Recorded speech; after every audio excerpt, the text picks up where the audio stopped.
The selfish giant. Every afternoon, as they were coming from school, the children used to go and play in the giant's garden. It was a large, lovely garden, with soft green grass. Here and there over the grass stood beautiful flowers like stars. And there were 12 peach trees that in the springtime broke out into delicate blossoms of pink and pearl, and in the autumn bore rich fruit. The birds sat on the trees and sang so sweetly that the children used to stop their games in order to listen to them.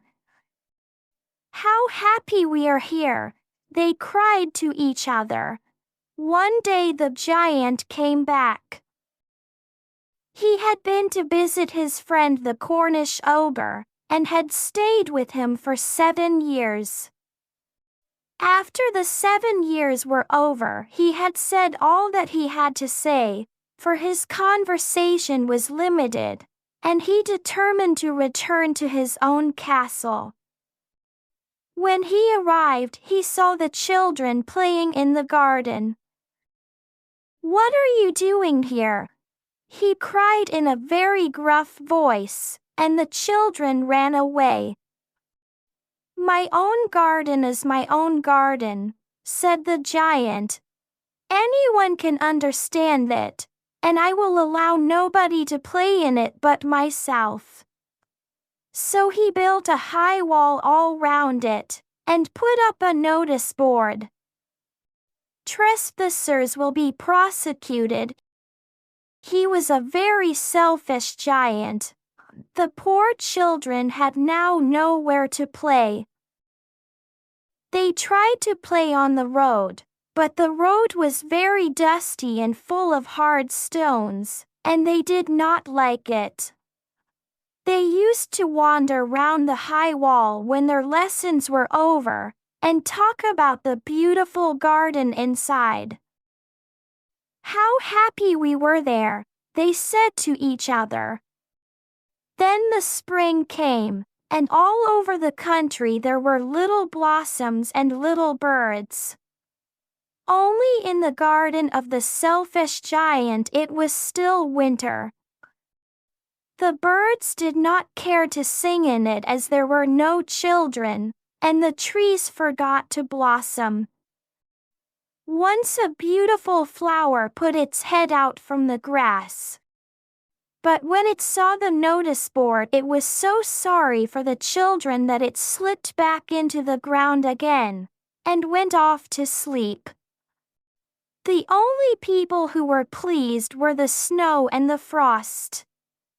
"Spring has forgotten this garden," they cried, "so we will live here all the year round." The snow covered up the grass with her great white cloak, and the frost painted all the trees silver. Then they invited the north wind to stay with them, and he came. He was wrapped in furs, and he roared all day about the garden, and blew the chimney pots down. "This is a delightful spot," he said. "We must ask the hail on a visit." So the hail came. Every day for 3 hours he rattled on the roof of the castle till he broke most of the slates. And then he ran round and round the garden as fast as he could go. He was dressed in gray, and his breath was like ice. "Cannot understand why the spring is so late in coming," said the selfish giant, as he sat at the window and looked out at his cold white garden. "I hope there will be a change in the weather." But the spring never came, nor the summer. The autumn gave golden fruit to every garden, but to the giant's garden she gave none. "He is too selfish," she said. So it was always winter there, and the north wind, and the hail, and the frost, and the snow danced about through the trees. One morning the giant was lying awake in bed when he heard some lovely music. It sounded so sweet to his ears that he thought it must be the king's musicians passing by. It was really only a little linnet singing outside his window. But it was so long since he had heard a bird sing in his garden that it seemed to him to be the most beautiful music in the world. Then the hail stopped dancing over his head, and the north wind ceased roaring, and a delicious perfume came to him through the open casement. "I believe the spring has come at last," said the giant, and he jumped out of bed and looked out. What did he see? He saw a most wonderful sight. Through a little hole in the wall the children had crept in, and they were sitting in the branches of the trees. In every tree that he could see there was a little child. And the trees were so glad to have the children back again that they had covered themselves with blossoms, and were waving their arms gently above the children's heads. The birds were flying about and twittering with delight, and the flowers were looking up through the green grass and laughing. It was a lovely scene, only in one corner it was still winter. It was the farthest corner of the garden, and in it was standing a little boy. He was so small that he could not reach up to the branches of the tree, and he was wandering all round it, crying bitterly. The poor tree was still quite covered with frost and snow, and the north wind was blowing and roaring above it.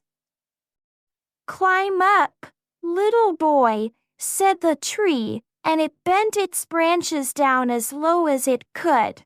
But the boy was too tidy.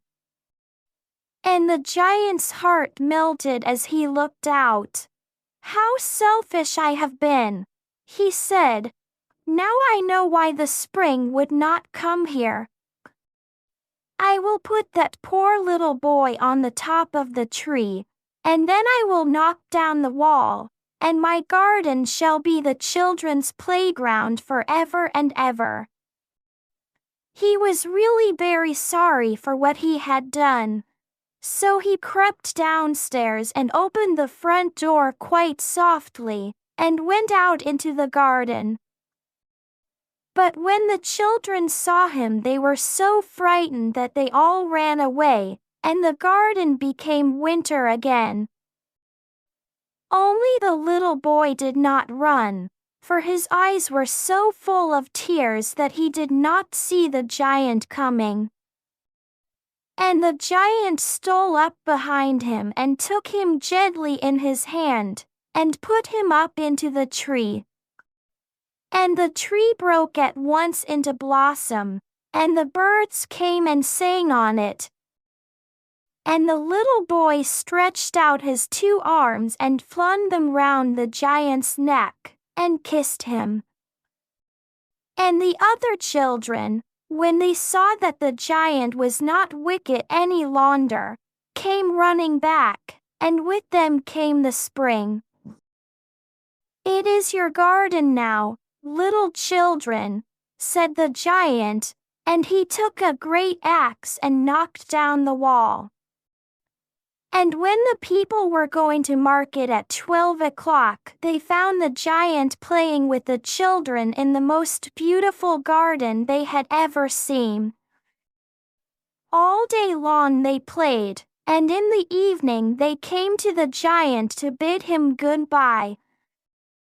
"But where is your little companion?" he said. "The boy I put into the tree." The giant loved him the best because he had kissed him. "We don't know," answered the children. "He has gone away." "You must tell him to be sure and come here tomorrow," said the giant. But the children said that they did not know where he lived, and had never seen him before, and the giant felt very sad. Every afternoon, when school was over, the children came and played with the giant. But the little boy whom the giant loved was never seen again. The giant was very kind to all the children, yet he longed for his first little friend, and often spoke of him. "How I would like to see him," he used to say. Years went over, and the giant grew very old and feeble. He could not play about any more, so he sat in a huge armchair, and watched the children at their games, and admired his garden. "I have many beautiful flowers," he said, "but the children are the most beautiful flowers of all." One winter morning he looked out of his window as he was dressing. He did not hate the winter now, for he knew that it was merely the spring asleep, and that the flowers were resting. Suddenly he rubbed his eyes in wonder, and looked and looked. It certainly was a marvelous sight. In the farthest corner of the garden was a tree quite covered with lovely white blossoms. Its branches were all golden, and silver fruit hung down from them, and underneath it stood the little boy he had loved.